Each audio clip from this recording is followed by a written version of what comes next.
I'm a young kid, and I'm a Crip. Man, I was seeing people get shot at a young age. I'm fighting a Fed case right now. I had a car at 13. Damn, bro. Yeah, hell yeah. It was turned up. Yeah, it was turned up. It was turned up. Immediately when you get in. Immediately. How are you back in this situation?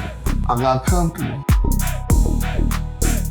All right, welcome to the shift. Today's guest is Chris. Chris came to me through a friend of a friend, and he's got quite the story. He says that he wants to share with all of us. So we're gonna get into it, go through the ins and outs, and see what we can learn from each other today. Thanks for coming on. No problem, brother. All right, so let's go ahead and introduce everybody to who you are. My name is Chris. Government name is Chris. They call me Crippin Chris. In the Southeast, or 2 C's.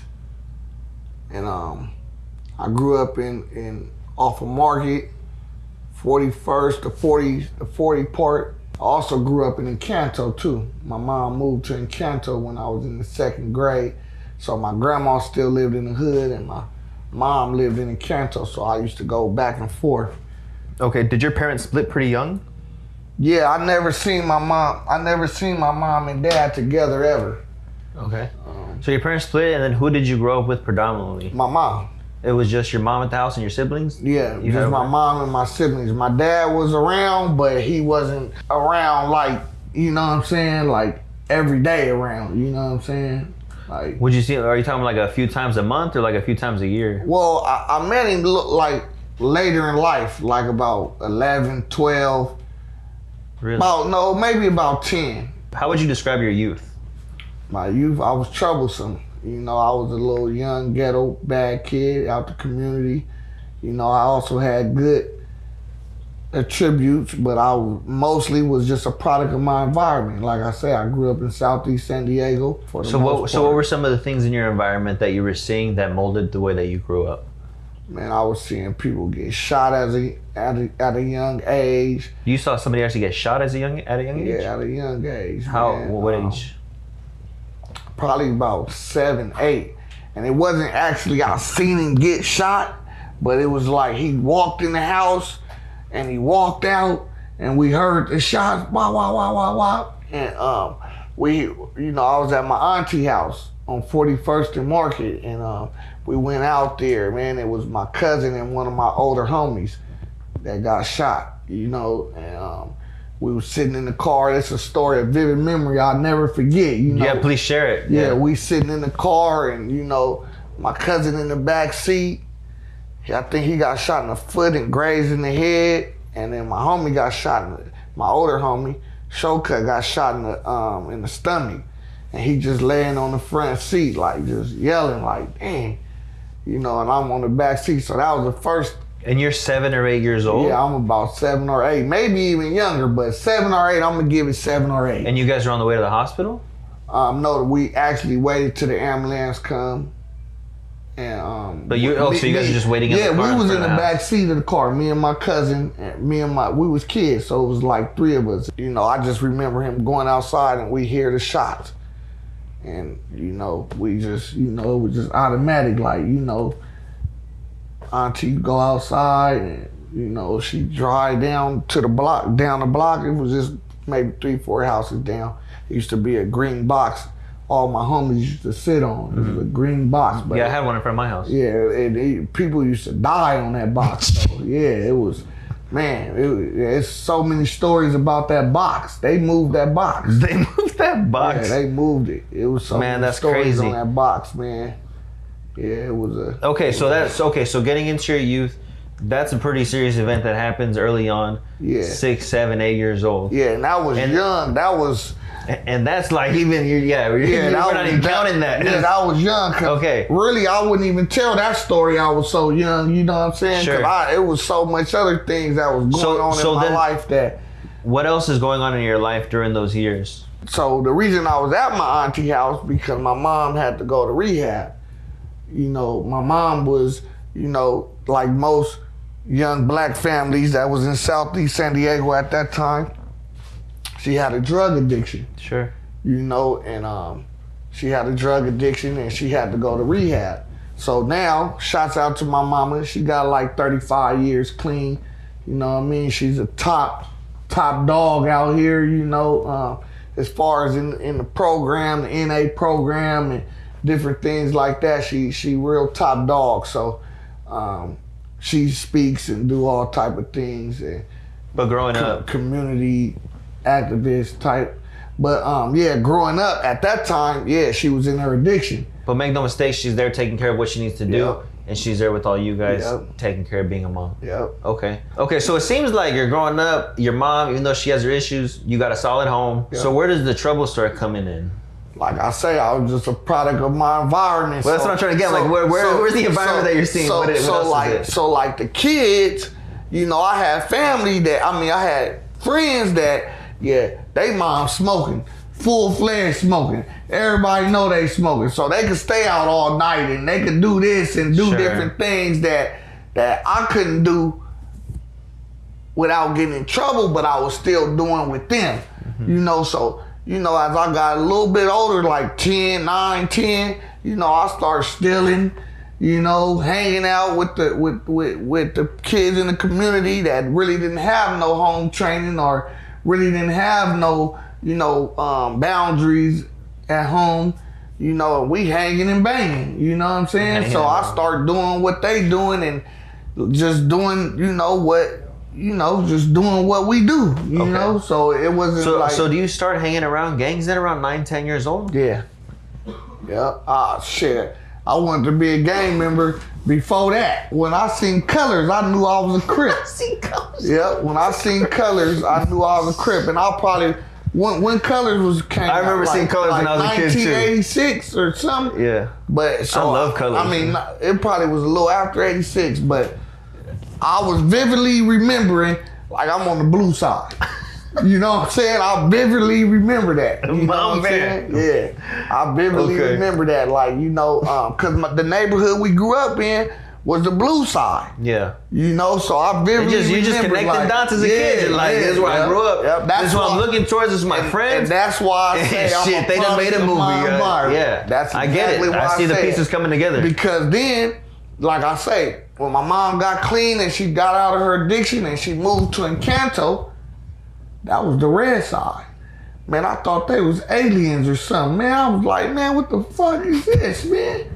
Shit, mom just moved me over here. I was like, man, this is hot. So wait a minute, so let's back up a little bit. Before you moved to Encanto, are you already heavily involved with the Crips? I'm a young kid and I'm a Crip. I'm only in the 2nd grade though. But as far as you know, nobody can tell you different. You say, I'm Crippin'. Hell, you know, man, when I was in the 2nd grade, listen to this, man. My mom wanted to buy me Jordans and shit. I said, nah, mom, you see them blue Cortezes? That's what I want. Give me them blue Cortezes. And at this time, the Don Moves used to wear the Bulls jacket. Gotcha. And the Crips, we used to wear Raiders jackets. You know, or you know, something with blue like the Dallas Cowboys or something. But you know, the Raiders jackets, that was, you know, there was a Crips jacket, like, you know. Yeah. And so you know, my first day of school at Encanto, man, I was in the 2nd grade. I had my Raiders jacket on, you know, and I had my blue Cortezes, man. You know, they hit me up. Hey, man, you know, he sent Norman over there. He was like, man, ask him where you from. You know, and they went and hit me up, man. I was like, man, I'm a Crip. You know what I'm saying? Man. I just remember that. In the 2nd grade, man. In the 2nd grade, I was like, I'm a Crip. Okay, so you get with him in the 2nd grade. You say, I'm a Crip. And then from there, do you start getting into trouble and getting into things? When I really got into gang banging, like this is my life, I was probably about 11 or 12. Probably about 12.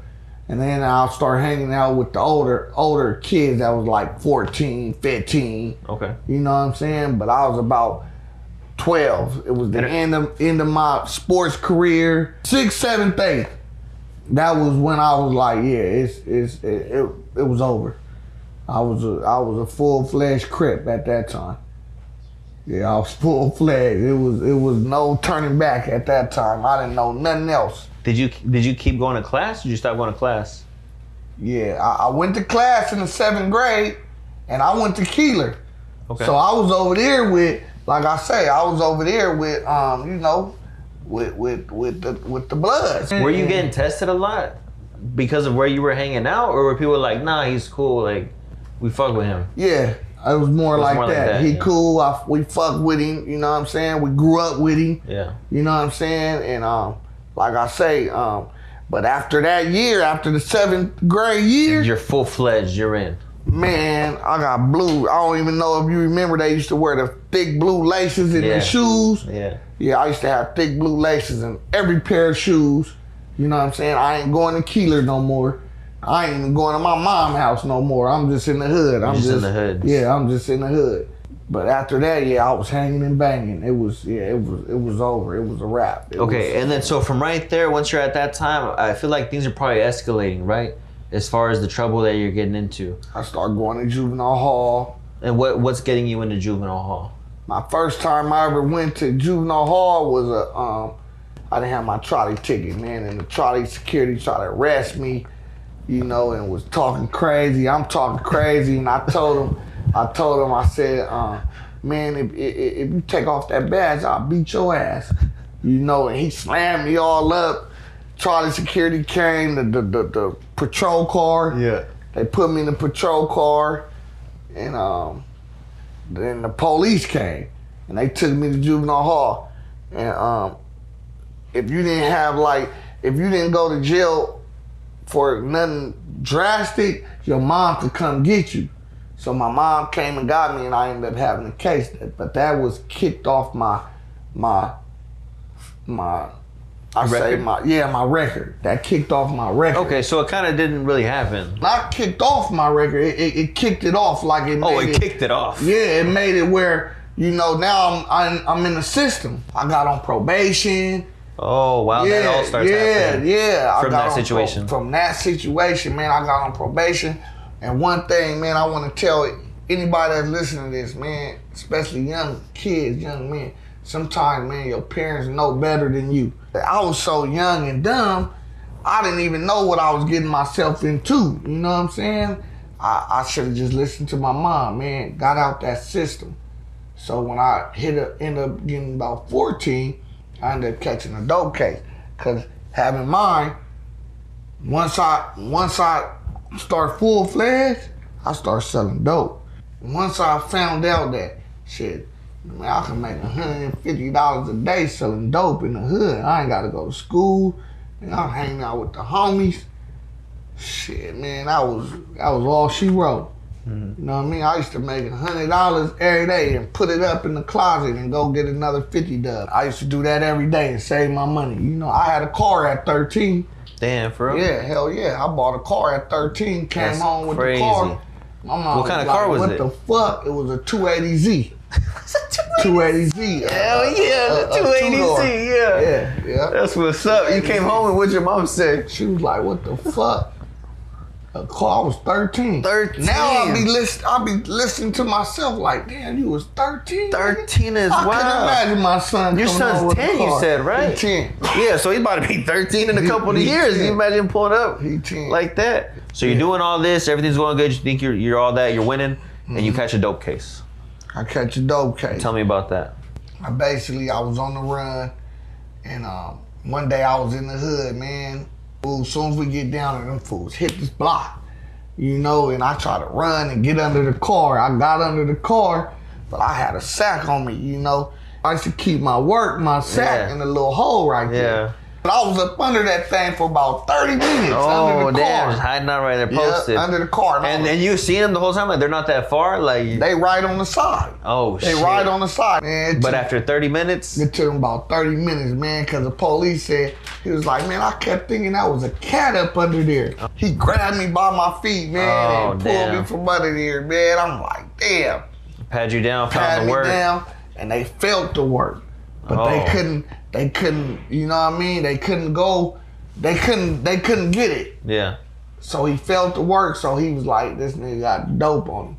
You know, and they sat in the back seat with me, took me to juvenile hall, and they got the dope out my briefs. Okay. Yeah, and that was my first real case. All right, so last we left off on the show, you had said that you had just got to juvenile hall. off this dope case. When you get in, are you getting tested pretty quick by people? Hell yeah. Crips is man, it's only 2 Crip gangs that's active in, 3 Crip gangs that's active in San Diego. Everything else is Bloods. Fuck yeah, I was tested every day. And I was a little dude. Yeah. Small, what? I was small. I was definitely getting tested in juvenile hall. But then I became the tester. You know, I became the Hell tester. yeah. You know, after a while, it gets old. You're like, fuck that. Yeah, I started being the aggressor. Okay. Tester and the aggressor. Okay. And so do you find people that you start to run with while you're in there, or are you going through all this by yourself? So in my time in juvenile hall, it wasn't a lot of homies there. It wasn't a lot of my homies there. You know what I mean? Now, I'll run into some homies, or it'll end up being a few homies, but it wasn't nothing like the Bloods. It wasn't nothing like the Don Moves. They thick. Everywhere you go, they thick. At least 7, 8, 9 of them. You know what I'm saying? And it's just you. Either me or one more homie, or maybe even 2 homies.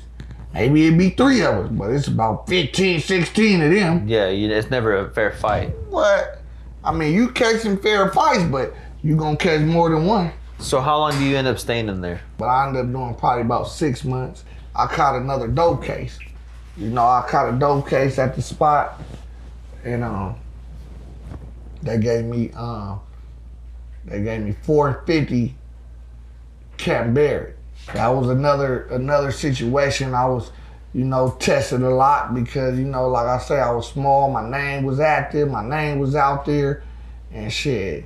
You know, shit, I'm him. So you're just running fades at Barrett? Yeah, for sure, running fades. So you get out of Barrett, and how long is the time between you getting out of Barrett and you catching the gun case? I got out of Barrett like August, September, October, November, December. I caught the gun case like December, because I remember it was just finna be my birthday, or I was just finna get off probation. I was just finna get like terminated. Wow. Yeah, I was just finna get terminated because again, I was catching little violations and all that stuff. And I caught a dope case with my best friend. I caught a gun case with my best friend, man. This was his first case. My best friend, rest in peace, little Mikey. You know, that's my heart, man. When he died, that kind of, you know what I mean? I don't know if you ever felt something ripped from your heart or something, you know, a death or something like that. So that was like that for me. You know, that was my everyday friend. You know, that was my brother. You know what I'm saying? That was my man. That was my rib, homie. That was my homie. Yeah. You know. And he active, but he ain't as active as me, I'ma say. Because he was like going to high school. You know, he was a high school kid. He don't love it the way I do. Yeah, I wasn't in the high school and all that. You know what I'm saying? Like, shit. yeah, he taking me to the high school football game. Damn. And I'm looking like, man, what the fuck is this? Like, shit, man, it's some enemy over here. It's over there. Get me up out of here, man. You feel me? So, like, you know, but this was my friend, you know. Yeah. And, but he's the one that you catch the gun case with. So how does that happen with him? So basically, we out one night and we go to the liquor store, man. We in the parking lot, they come swoop up, you know what I mean? And they find the pistols. Like I say, I'm like 16. Yeah, I'm like 16. He 18 though. I'm finna turn 17. He 18 though. So they find the pistols, they take us both to jail. And so when they put us in the back of the seat, I see these fuckers go to the trunk and they recording. And I'm telling him, I'm like, hey bro, you gonna have to take the pistol case. I'm like, man, they gonna send you to the county, you gonna get out in 3 days. I was like, me, I got a YA commit. I had a YA commit. I'm like, man, they gonna send me to YA, bro. You ain't finna see me for years. And man, I went to court and I thought I had a violation. I was like, shit, the homie's finna take the pistol.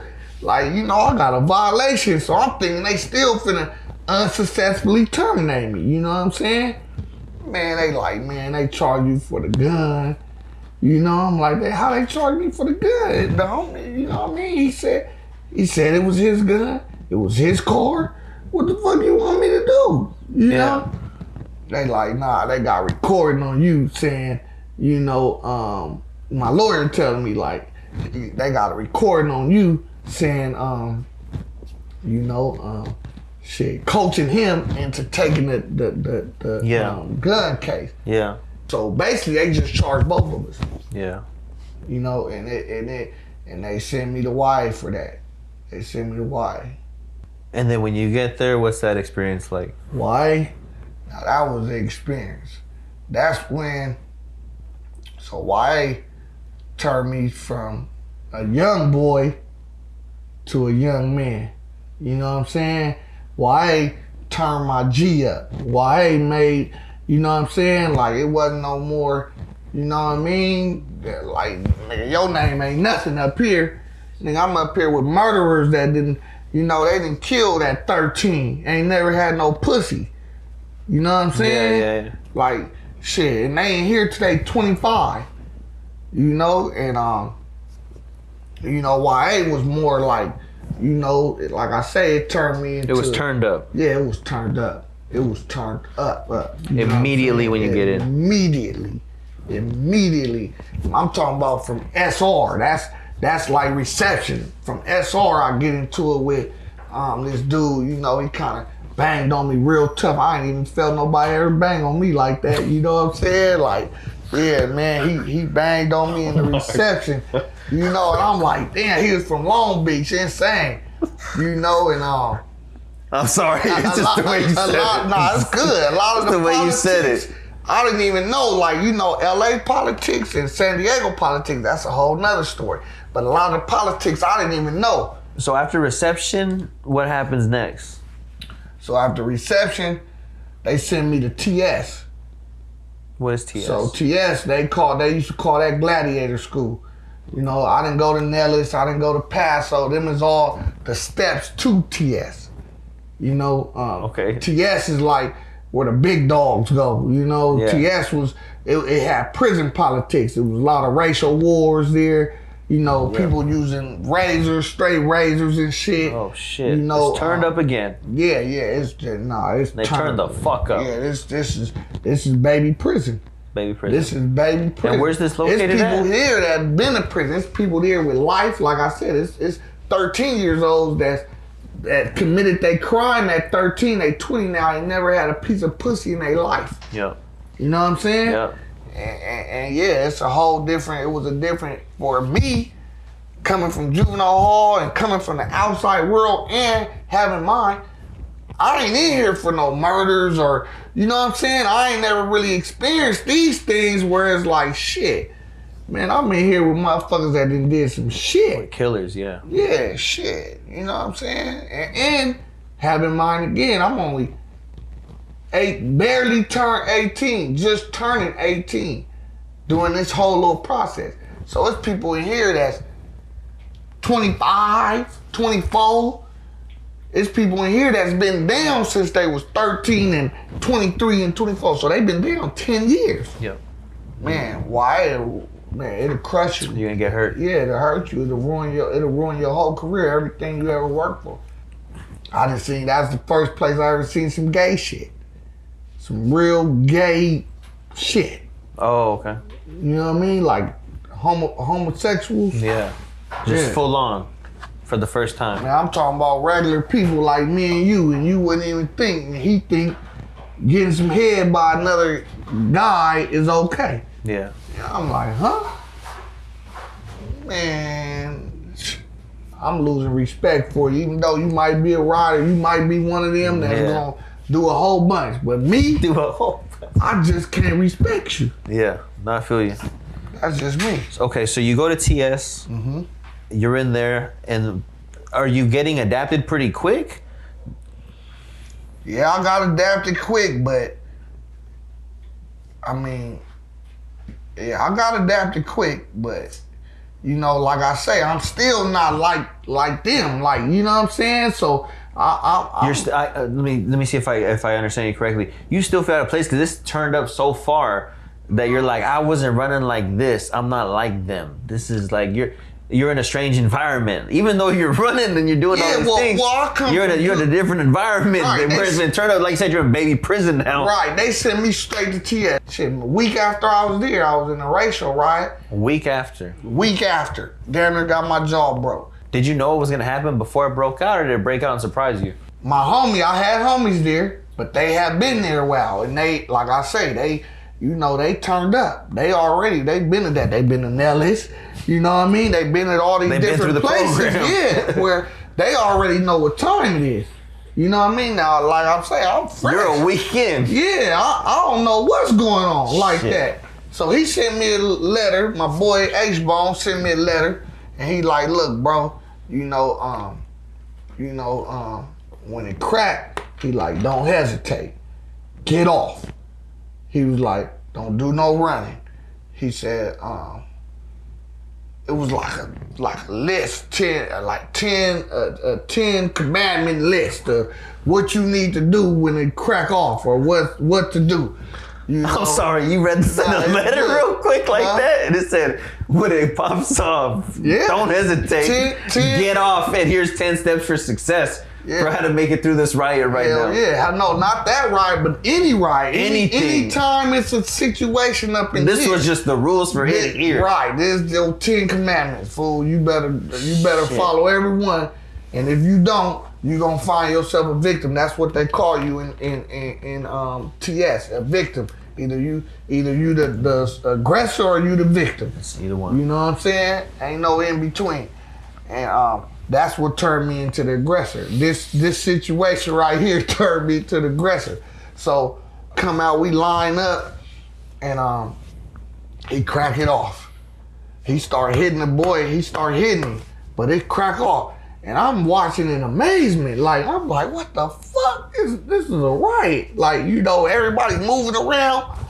I just felt boom. Oh, shit. Man, I'm like, oh, shit. You know what I'm saying? This shit for real. I drop, I hop up like a bunny rabbit. Boom.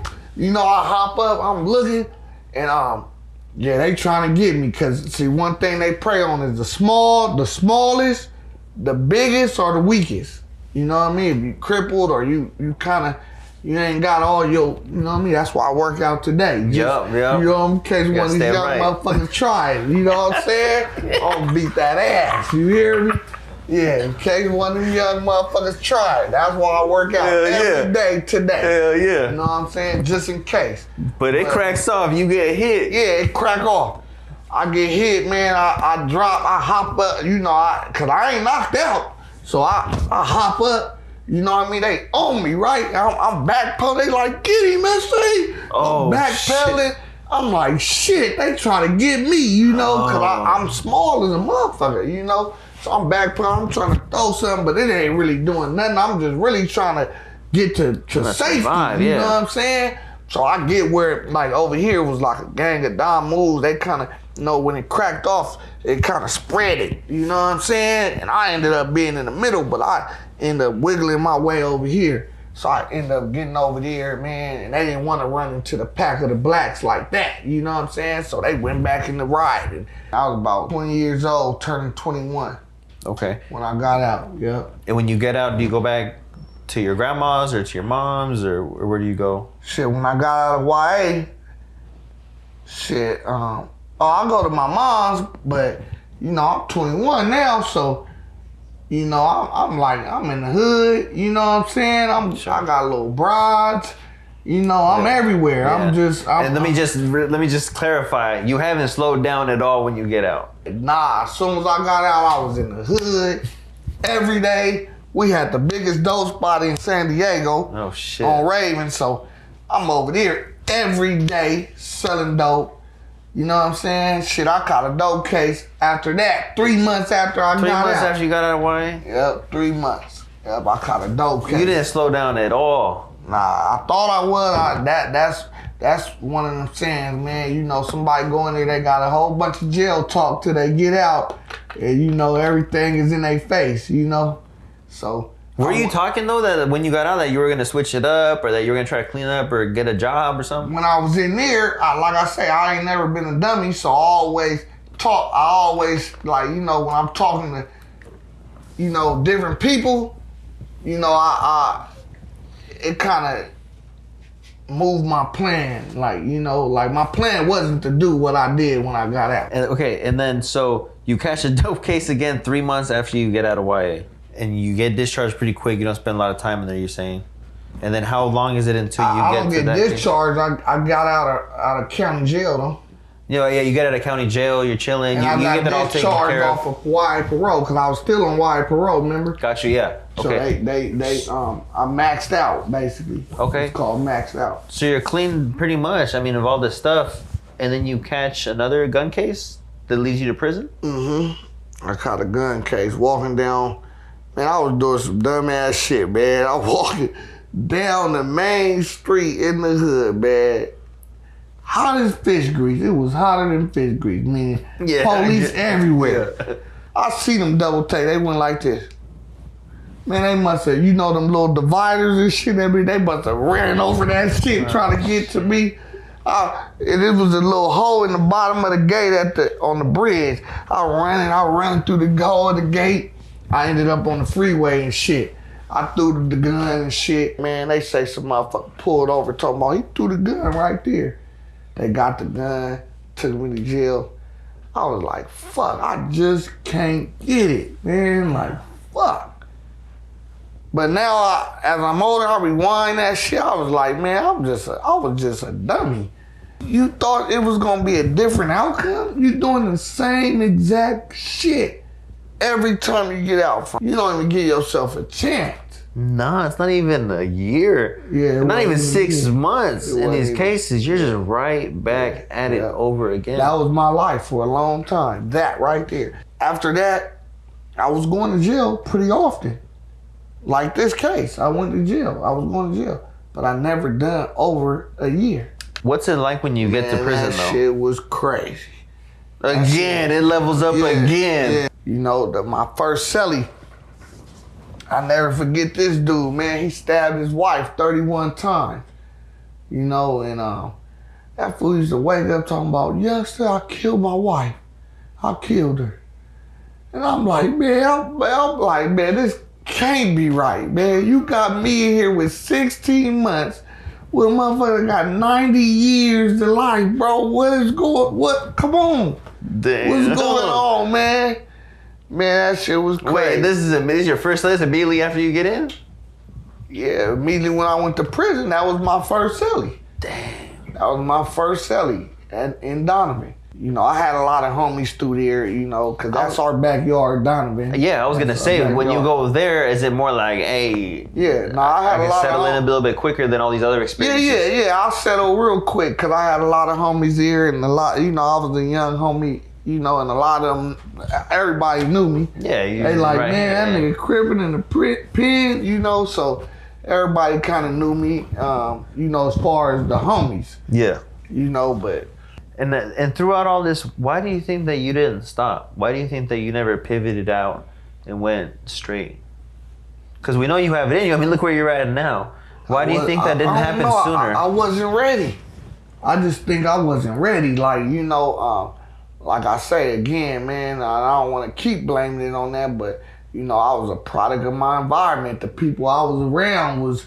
You know, they going in and out. You know what I'm saying? I'm riding my friends. I'm riding them in prison. And, I get it, but at a certain point, you were never like, man, I'm sick of this. Like, I'm not trying to do this. I was always sick of it, but I just didn't know how to shake it. I didn't know, you know what I'm saying? You didn't know how to jump out. Yeah, and I didn't have other friends and other associates that I could look, let me do this now, or let me try to do what you didn't have anybody that would guide you into the right direction. That really came to you and said, hey, let's go straight this. I'm going to show you this. I'm going to give you some advice. And does it hit you the last time that you're in prison? Yeah, the last time I was in prison, well, it hit me before the last time I was in prison, because the last time I was in prison was it was on a fluke. So you're clean for 2-3 years. This happens randomly? Yep, I was on parole, man, and they did a parole sweep in the neighborhood. So anybody that been convicted of guns, and you was on parole, they was hitting your house. At least that's what they Wow. told me. So they came and hit the house and went in the garage, which usually they don't even go in the garage, but they went in the garage that day, hit the garage, found all these guns and shit, and it got me my last term. My baby mama was pregnant. Okay. You know what I mean? She was gonna have my son, but when I went to prison, she had already had my son. She had him while I was in the county waiting to go to prison.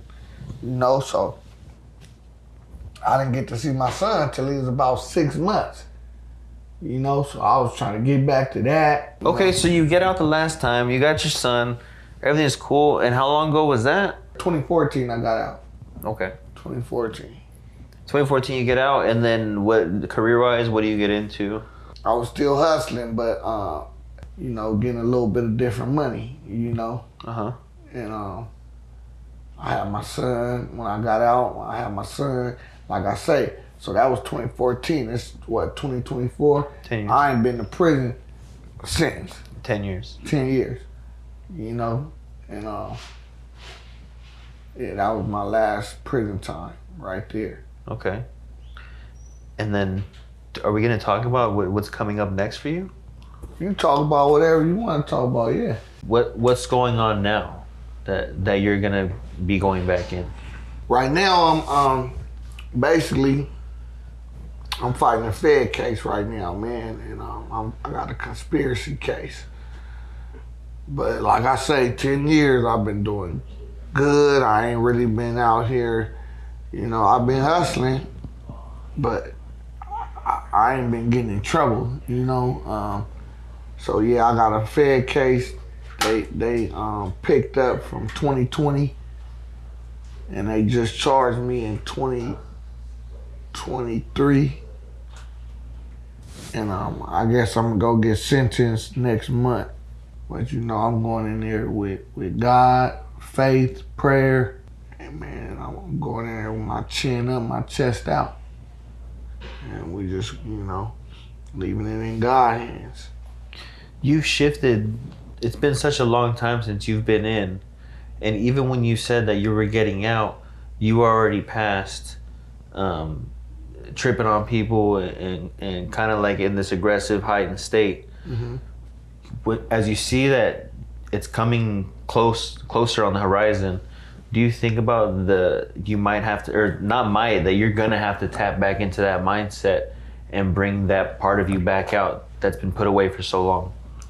Definitely feel like I'm gonna have to, you know, you gotta adapt to anywhere you at. I work out every day, you know what I mean? I stay fit, you know, I keep my mind sharp, and you know, I'm just gonna adapt. You know, I know how to program, I know how to jail. I've done enough of that. You done heard all the stories about jail.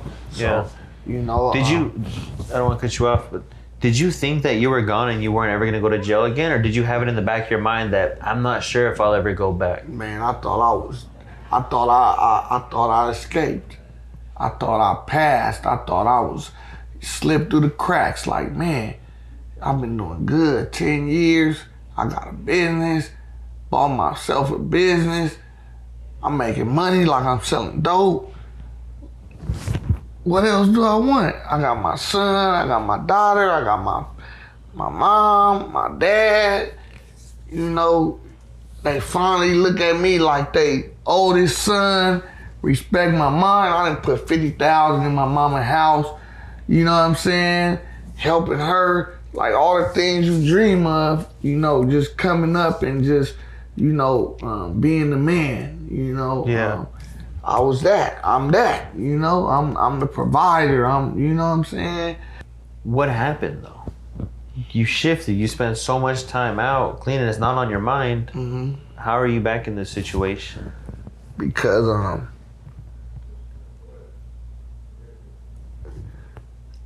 as I was going, I got comfortable. Man. The things I knew not to do, I did. You know, I knew not to talk on that phone. I knew not to, you know, talk how I was talking on the phone. I knew that from a kid. My big homie's been telling me that from a kid. Yeah. I've been watching big homie switch phones. You know, you don't use that phone, you use this phone for your business, and you throw that phone away in 2 weeks, 3 weeks. You know, and you know, and as much money as I was making, it was no reason I should have been talking on my phone and not switching phones. $100, $150. Yeah. And you making $10,000. Why, you know what I'm saying? So Yeah. I just got lazy, comfortable. I remember the day. I remember everything. What? Hell yeah. I'm like, man, I remember the pack got cracked. I remember it didn't make it to the address. You know what I'm saying? Yeah. I'm like, fuck. The whole time, the police had that motherfucker. Oh shit. Yeah, I remember it like yesterday.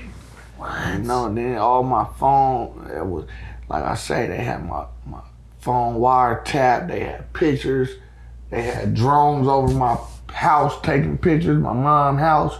Yeah, They had the whole operation. clear pictures, yeah. But what was it? Why didn't you stay away? What you mean?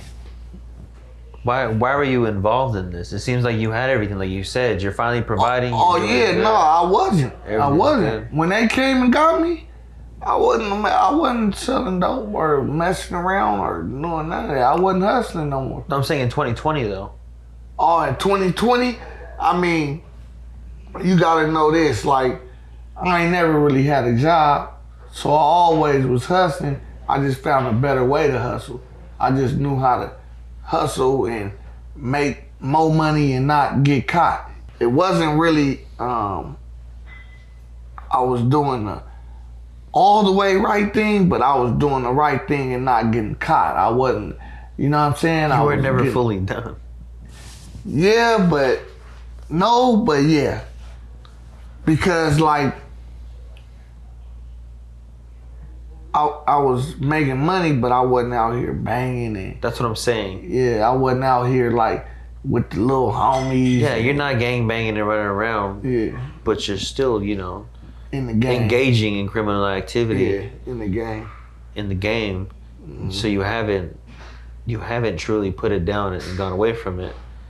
And now it's come back. It haunted me It came back to haunt you. when I was truly done. Yeah. When I was truly done. So do you believe in karma? Man, that's what I believe in. Good karma, bad karma. The whole thing. I ain't right? really religious. I believe in karma. Same. That's really what I'm on. Yeah, I believe in karma. I'm not really. And so are you gotta just be taking this on the chin like you said, and you're just like, hey, this is something that I did, I wasn't done, and now I'm dealing with the repercussions. Yeah. Yep. And that's why I'm taking it on the chin. But you know, it kind of hurt a little bit more because, like I say, I've been out so long. You know, I got my son. I've been out 10 years. My son 10 years old. You know, so you know, I'm his provider. I'm everything to him. You know what I'm saying? As far Does he as understand what's going on? I talk to him. He do, but he don't. He do, but he don't. Like, you know, I know because I done seen it before, but he don't know that I'm gonna be gone. You know that, you know, you ain't gonna be able to come in daddy bed, or you ain't gonna be able to, you know, call me for nothing. You know, he don't know how deep it is until he experienced it. You know. Does he know why? Well, he know why. He pretty smart. He pretty sharp. Yeah, he pretty sharp. So he kind of he done told his mom some things. You know. Do you feel that this impacts you as a father, as the type of father that you are? Yeah, big time. Big time.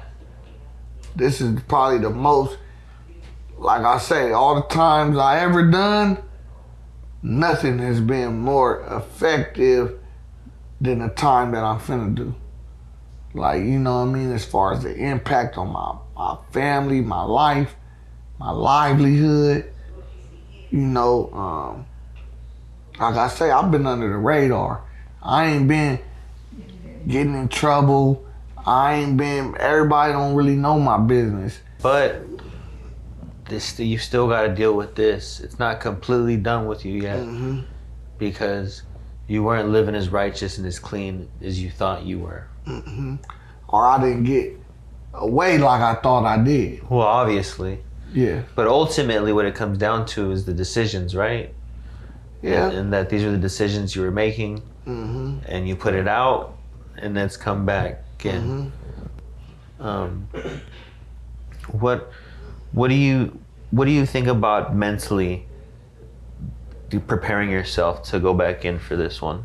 You know, my kids, you know, they preteens, young 10, 11, 12. You know, I think about by the time I get out there, be graduated high school. You know, they still gonna love me the same. You know, my son, he gonna be 11. You know, he'll be graduated high school. You know, things like that. When you think about the finish line for you getting out, do you think that you're truly gonna put it all away, change, and pivot?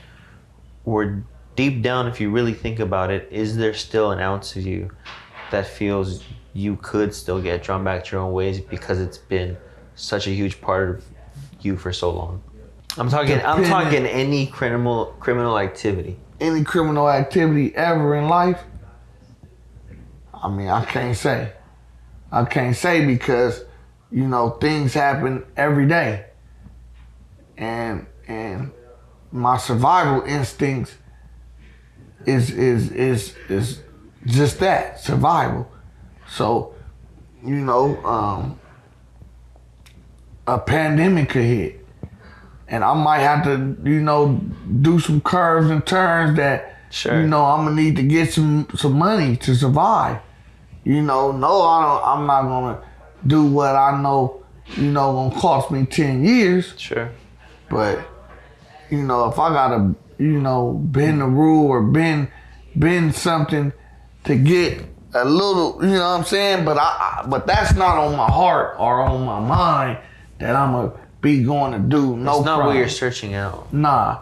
I'm gonna think of every other way to get some money or to survive before I think about, you know, that's doing the last a crime. case scenario. Yeah, doing a crime. But you're like, I got it in me. If it's gotta go there, it's gotta go there. And I'm gonna do that part right there. And at least you can, like you said, the pandemic example is crazy because it's such a, if you would have said it before it happened, hyperinflated. Like, what happens when there's no meat in the supermarket? What happens when there's no toilet paper? But we've seen that can't happen. Right. And man, if you you show up like that and get some of this meat, there's gonna be victims, and there's gonna be what's the other one? You gonna be aggressive and get your money, or you gonna be a victim and be poor. Yeah. And be broke. Exactly. You know. What do you want to be remembered by? And I want to be remembered just by my legend. You know, that was a stand-up person, man. You know, I want to be remembered by, you know, my work with my loved ones. You know, the impact that I've had, if I had any, you know, to one's life. You know, I want to be remembered as, you know, somebody that's, you know, was in the community and kind of, you know, shedded light, you know, made a change, you know, and inspired, you know, motivated. What do people not see about gangs that you wish that they did?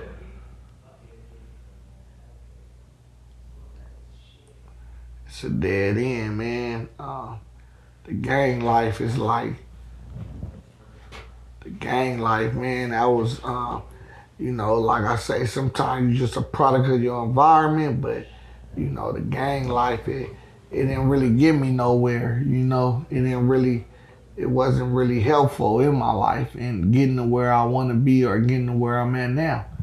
Do you have any message that you want to leave back for your kids to look at? For my kids, man, man, my message to them is just,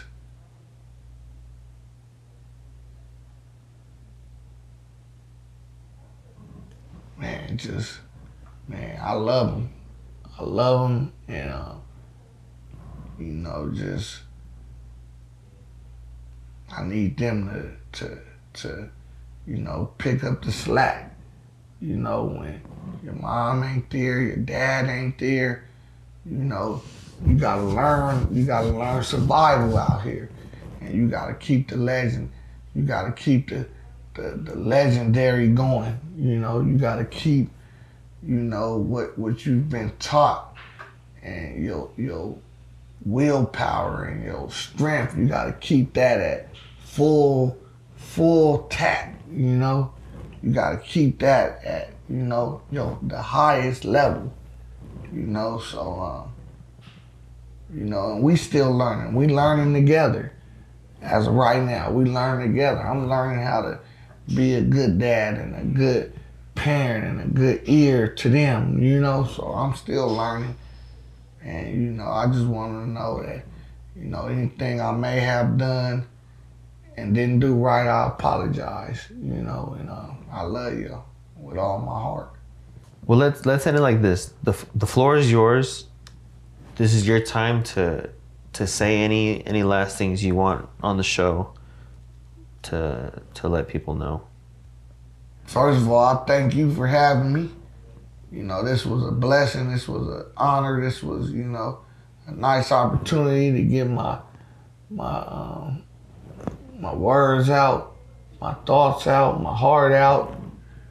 And, you know, I just want to kind of reach out to the young black men out here in Southeast San Diego and just in the world, in the ghetto period, man. And, you know, I hope they could take something from this interview and kind of relate to it, kind of, you know, fill in their blanks, you know, and just know, man, there's somebody out here that's, you know, been through what you've been through, you know. You know, the struggle always been real for us, you know, so, you know, knowledge is power, you know, and, you know, you gotta learn something, man. Learn how to survive, you know, and you the number one target to the white man, to society, you know, and you just gotta learn how to survive out here. I just want to say thank you so much for coming on the show and for sharing your story with me and for everybody that's gonna listen. When you reached out initially and we talked about doing the show together, a big thing that you had mentioned was how you wanted to impact the youth in a positive way, and how you wanted to share this story and keep kids as far from this life as possible. And by you sharing it and letting everything out and being so open, I really think that people are going to hear this story, particularly young black men, that feel like they don't have anywhere to go and look towards you and hopefully go another way and into a better direction. So thanks a lot for coming on the show and sharing everything. You, brother. That's it. Thanks. Woo! Thank you.